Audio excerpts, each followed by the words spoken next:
Praise the Lord. വീണ്ടും വരുന്നവനായ യേശു ക്രിസ്തുവിന്റെ നാമത്തിൽ നിസ്തുല്യ വന്ദനങ്ങളെ അറിയിക്കുന്നു. കർത്താവായ യേശു ക്രിസ്തു വരും നിശ്ചയം. അവങ്കലേക്ക് നോക്കിയവർ പ്രകാശിതരായി അവരുടെ മുഖമേ ലജ്ജിച്ചു പോയതില്ല എന്ന് വചനം പറയുന്നു. ഇന്ന് പല ഗുരുക്കന്മാരുമുണ്ട്. എന്നിരുന്നാലും ഒടുക്കത്തെ നാളിൽ നാം എല്ലാവരും അവരിലേക്ക് നോക്കിയാൽ ലജ്ജിച്ചു പോകും. പക്ഷേ കർത്താവായ യേശു ക്രിസ്തു എന്ന ഗുരുവിലേക്ക് നോക്കിയാൽ ഒരു നാളും ലജ്ജിച്ചു പോകുകയില്ല. ഞാൻ നിന്നെ ഒരു നാളും കൈവിടുകയുമില്ല, ഉപേക്ഷിക്കുകയുമില്ല എന്ന് പറഞ്ഞ ഒരേ ഒരു മഹത് വ്യക്തി, അവന്റെ പേരാകുന്നു യേശു. യേശുവിന് മാത്രമേ നിങ്ങളെ രക്ഷിക്കുവാൻ സാധിക്കുകയുള്ളൂ. ഞാനൊരു ഹൈന്ദവ പശ്ചാത്തലത്തിൽ വന്ന ഒരു വ്യക്തിയാണ്. എന്റെ പേര് അഞ്ജന എന്നാണ്. ഞാൻ ഒരു സന്യാസിനിയാകാൻ പോയ ഒരു വ്യക്തിയായിരുന്നു. വർഷങ്ങൾ ജപിക്കുകയും ധ്യാനിക്കുകയും തപസ് ചെയ്യുകയും ഒക്കെ ചെയ്തിരുന്നു. എവിടെ കിട്ടും സമാധാനമെന്ന് നോക്കി അന്വേഷിച്ചു കൊണ്ടിരുന്ന ഒരു വ്യക്തിയായിരുന്നു ഞാൻ. എന്റെ കഴുത്തിൽ രുദ്രാക്ഷവും വലിയ നെറ്റിയിൽ വലിയ പൊട്ടുകളും ഒക്കെയായി വെള്ള വസ്ത്രവും ഒക്കെ ധരിച്ചു നടന്ന ഒരു വ്യക്തിയായിരുന്നു. പക്ഷെ എനിക്ക് അവിടെ ഒന്നും ഒരു സമാധാനവും ലഭിച്ചില്ല. എന്റെ പ്രതിസന്ധി ഘട്ടങ്ങളിലൊന്നും ഞാൻ വിളിച്ച ഒരു ഗുരുക്കന്മാര് പോലും എന്റെ അടുത്തേക്ക് വന്നില്ല. എനിക്കൊരു നേരത്തെ ആഹാരം തന്നില്ല, എന്നെ സമാധാനിപ്പിച്ചില്ല. പക്ഷേ എന്റെ മരണക്കിടക്കയിൽ എന്റെ കൂടെ ഇറങ്ങി വന്ന ഒരേ ഒരുവനേ ഉള്ളൂ. അവന്റെ പേരാണ് യേശു. അവൻ ആൽഫയും ഒമേഗയുമാകുന്നു. ആമേൻ. ദൈവത്തെ ആരും ഒരു നാളും കണ്ടിട്ടില്ല. തന്റെ മടിയിലിരിക്കുന്ന ഏകജാതനായ പുത്രനല്ലാതെ ആരും ദൈവത്തെ ഒരു നാളും കണ്ടിട്ടില്ല. ആദാമിക പാപം നിമിത്തം സകല ജഡവും ദൈവത്തിൽ നിന്നും അകന്നുപോയി. ഇനി ഒരു രക്ഷ പ്രാപിക്കുവാൻ നാം എന്ത് ചെയ്യണമെന്ന് വിചാരിച്ച് അവിടെയും ഇവിടെയും ഓടി നടക്കേണ്ട ആവശ്യമില്ല. ഈ ഗുരുവിന്റെ പാദപീഠത്തിങ്കിലേക്ക് ഒന്ന് വന്നാൽ മതി. അവൻ നിങ്ങളെ ആശ്വസിപ്പിക്കും. അവൻ നിങ്ങൾക്ക് സമാധാനം തരും.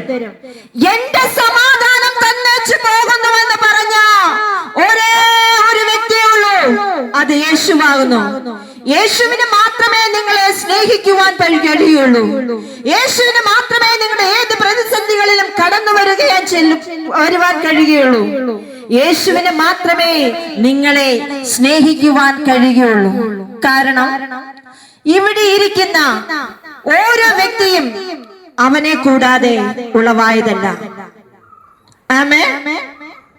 സകലതും അവൻ മുഖാന്തരം ഉളവായി, ഉളവായതൊന്നും അവനെ കൂടാതെ ഉളവായതല്ല എന്ന് ദൈവവചനം വ്യക്തമായി പറയുന്നു. കുഞ്ഞുങ്ങളെ, പ്രിയ അമ്മമാരെ, സഹോദരിമാരെ, സഹോദരന്മാരെ, നിങ്ങളുടെ ഏത് പ്രതിസന്ധിക്കകത്തും കർത്താവിന് കടന്നു വരുവാൻ സാധിക്കും. നിങ്ങളുടെ ഹൃദയം ഒന്ന് യേശുവിന് കൊടുത്താൽ മാത്രം മതി. നിങ്ങൾ അതിലേ മോടണ്ട. നിങ്ങളുടെ ഒരു എണ്ണ വേണ്ട, നിങ്ങളുടെ ഒരു തിരി വേണ്ട, നിങ്ങളുടെ ഒന്നും കർത്താവിന് വേണ്ട. അവന് വേണ്ടത് നിങ്ങളെയാണ്. ആമേൻ. യേശുവിന് വേണ്ടത് നിങ്ങളെ ഓരോരുത്തരെയുമാണ്. കാരണം നിങ്ങൾ അവന്റെ മക്കളാണ്. അവൻ മുഖാന്തരമുള്ളവായതാണ്. ആമേൻ. സമയവും തിരമാലയും ആരെയും കാത്തു നിൽക്കുകയില്ല. സമയം അതിവേഗത്തിൽ കടന്നു പോകുന്നു. കൈക്കുഞ്ഞ് യൗവനത്തിലേക്ക് ചുവടുകൾ വയ്ക്കുന്നു. യൗവനയുക്തമായ ചെറുപ്പം മുന്നോട്ട് വളഞ്ഞ് ചുവടുകൾ ഇടറുന്ന വാർദ്ധക്യത്തിലേക്ക് മാറുന്നു. ഭൂമിയിൽ എല്ലാവരുടെയും സമയം പരിമിതമാണ്. നിങ്ങളുടെ ഓരോ ശ്വാസോച്ഛ്വാസവും നിങ്ങളെ നിത്യതയിലേക്കുള്ള അകലം കുറിച്ചുകൊണ്ടിരിക്കുന്നു. ക്ഷണികമായ ഓരോ സെക്കൻഡും കടന്നു പോകുന്ന ഓരോ മണിക്കൂറും നിങ്ങളെ നിത്യതയിലേക്ക് അടുപ്പിക്കുന്നു.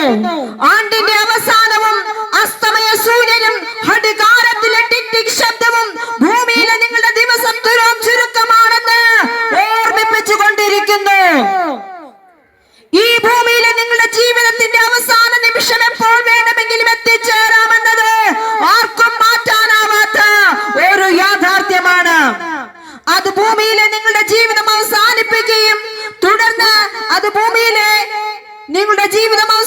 ആരംഭിക്കുകയും തുടർന്ന് സ്വർഗത്തിൽ നിങ്ങളുടെ സന്തോഷം ആരംഭിക്കുകയോ നരകത്തിൽ നിങ്ങളുടെ വിലാപം ആരംഭിക്കുകയോ ചെയ്യും.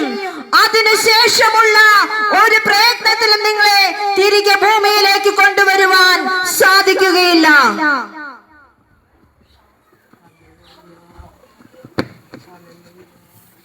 നിങ്ങൾ നിത്യതയുടെ ഭാഗം മാത്രമായി തുടർന്നുകൊണ്ടിരിക്കും. ശ്രദ്ധയോടെ വാഹനം ഓടിക്കുക. മരണം തികച്ചും യാഥാർത്ഥ്യമാണെന്ന് പ്രധാന പാതകളിലെ സുരക്ഷാ ബോർഡിൽ എഴുതിയിരിക്കുന്നത് പോലെ നിത്യത ഒരു യാഥാർത്ഥ്യമാണ്. ഇന്ന് നിങ്ങളുടെ കൈകൾ ജോലിയിൽ തിരക്കിലാണ്, നിങ്ങളുടെ കണ്ണുകൾ ദർശിക്കുന്നു, നിങ്ങളുടെ മനസ്സ് ചിന്തിക്കുന്നു, നിങ്ങൾ ഭാവിക്കായി ആസൂത്രണം ചെയ്യുന്നു. നാം ജീവിച്ച ഈ ജീവിതം ഒരു ഓർമ്മ മാത്രമായി ശേഷിക്കും. ഈ ലോകവാസം മതിയാക്കി വിട പറഞ്ഞവർ ഒരിക്കൽ നിങ്ങളെ പോലെ തിരക്കുള്ളവരും ആരോഗ്യമുള്ളവരും എടുത്തുചാട്ടക്കാരുമൊക്കെയായിരുന്നു. എന്നിരുന്നാലും സമയക്രമത്തിൽ അവരും നിത്യതയിലേക്ക് പോയി. പ്രതിഭാധനനായ കലാകാരൻ, ആഹ്ലാദകരമായ ശബ്ദം, സകല കലാവല്ലഭനായ അഭിനേതാവ്, അദ്ദേഹത്തിന്റെ സാന്നിധ്യം വേദികളെ ആകർഷണീയമാക്കിയിരുന്നു. എന്നാൽ ഇന്ന് അയാൾ ആ സാങ്കല്പിക മേഖലയിൽ നിന്ന് വളരെ അകലെയായ നിത്യതയുടെ യാഥാർത്ഥ്യത്തിലേക്ക് പ്രവേശിച്ചു. പ്രിയപ്പെട്ടവർ, അനേകർ കാലയവനയ്ക്കുള്ളിൽ മറയപ്പെട്ട ഓർമ്മ മാത്രമായി. എല്ലാവരും ഈ നിരയിലാണ്. ഞാൻ നിത്യതയ്ക്കായി ഒരുങ്ങിയിട്ടുണ്ടോ എന്ന് സത്യസന്ധമായി സ്വയം ചോദിക്കുക. ഈ ചോദ്യത്തിന് നിങ്ങളുടെ മനസാക്ഷി എന്ത് ഉത്തരം നൽകുമെന്ന് ശ്രദ്ധാപൂർവ്വം ശ്രമിക്കുക. മനസാക്ഷിയുടെ ശബ്ദം കേൾക്കുക. തിരസ്കരിക്കരുത്.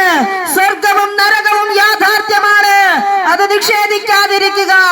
ഇതിലൊന്ന് നിങ്ങളുടെ ശാശ്വത വാസസ്ഥലമായിരിക്കുവാൻ വേണ്ടി തിരഞ്ഞെടുക്കുവാനുള്ള ഒരവസരമാണ് ഈ ജീവിതം. നാളേക്കായി അത് മാറ്റിവെച്ചാൽ ഒരു പക്ഷേ അത് വളരെ വൈകിയേക്കാം.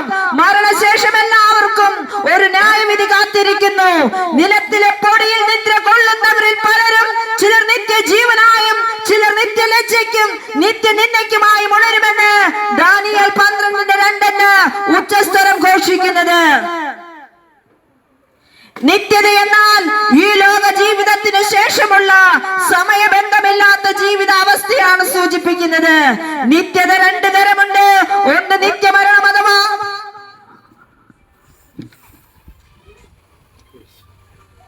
ദൈവത്തിൽ നിന്നും എന്നേക്കുമായി അടുത്ത ഒരു ജീവിതം. ഇതിൽ നിത്യമരണത്തിലേക്കോ നിത്യജീവനിലേക്കോ പ്രവേശിക്കുവാൻ സാധിക്കുന്നത് അവന്റെ മരണത്തിലൂടെ മാത്രമാണ്.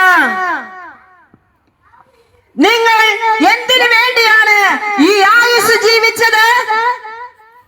ഈ ലോക ജീവിതത്തിന് ശേഷം നിങ്ങൾ എവിടേക്കാണ് പോകുന്നത്?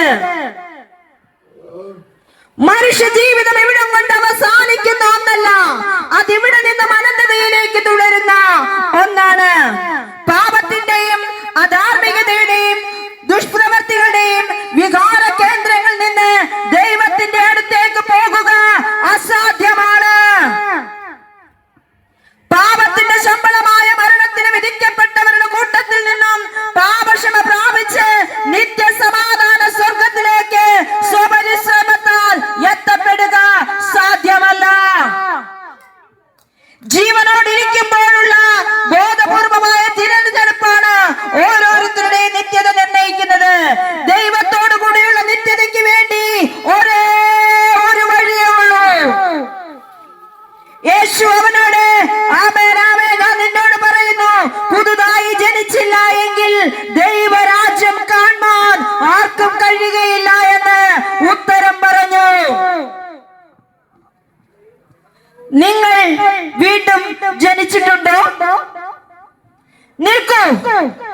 നിങ്ങൾ ഇങ്ങനെ എന്തിനു മരിക്കണം? ഇത്തരം ഒരു മരണത്തിന് വേണ്ടിയാണോ നിങ്ങൾ ഇത്ര നാൾ ജീവിച്ചത്? മനം തിരിയുക.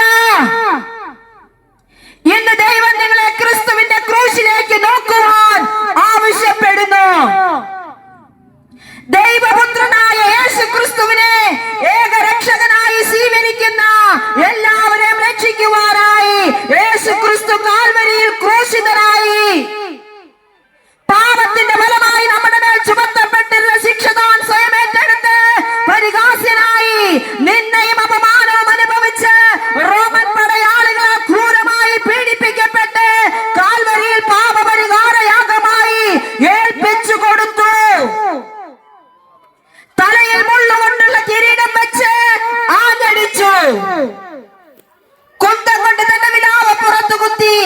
യേശു വിളിച്ചു പറഞ്ഞു, നിവൃത്തിയായി.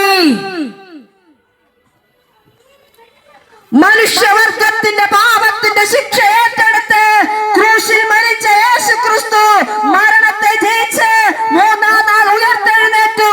തന്നിൽ വിശ്വസിക്കുന്നവരെ താൻ മൂലം ദൈവത്തോട് അടുപ്പിക്കുവാൻ യേശു ക്രിസ്തു ഇന്നും ജീവിക്കുന്നു. അവനെ കൈക്കൊണ്ട് അവന്റെ നാമത്തിൽ വിശ്വസിക്കുന്ന ഏവർക്കും ദൈവമക്കളാകുവാൻ അവൻ അധികാരം കൊടുത്തു. പ്രിയപ്പെട്ടവരെ, രണ്ടു ലോകമുണ്ട്, കാണപ്പെടുന്നതും കാണപ്പെടാത്തതും. നാം ഇന്ന് ജീവിക്കുന്നത് കാണപ്പെടുന്ന ലോകത്തിലാണ്. നമ്മുടെ കണ്ണുകൾക്ക് ത്രിമാന വസ്തുക്കളെ മാത്രമേ കാണുവാൻ കഴിയുകയുള്ളൂ. എന്നാൽ കാറ്റ്, വൈറസുകൾ മുതലായവയെ നഗ്നനേത്രങ്ങൾ കൊണ്ട് കാണുവാൻ സാധിക്കാത്തവയാണ്. ദൈവം, ദൂതന്മാർ, സാത്താൻ ഇവ ത്രിമാന വസ്തുക്കളല്ല. എന്നാൽ ഇവരുടെ സാന്നിധ്യം ലോകത്തിലുണ്ട്. മനുഷ്യൻ രണ്ട് ലോകത്തിനും വേണ്ടിയും സൃഷ്ടിക്കപ്പെട്ടവരാണ്. മനുഷ്യന് പുറമേ ഉള്ള ശരീരവും ആത്മീയ ശരീരമുണ്ട്. അതായത് മനുഷ്യനെ ദൈവത്തിന്റെ സാദൃശ്യത്തിലും സ്വരൂപത്തിലുമാണ് സൃഷ്ടിച്ചിരിക്കുന്നത്.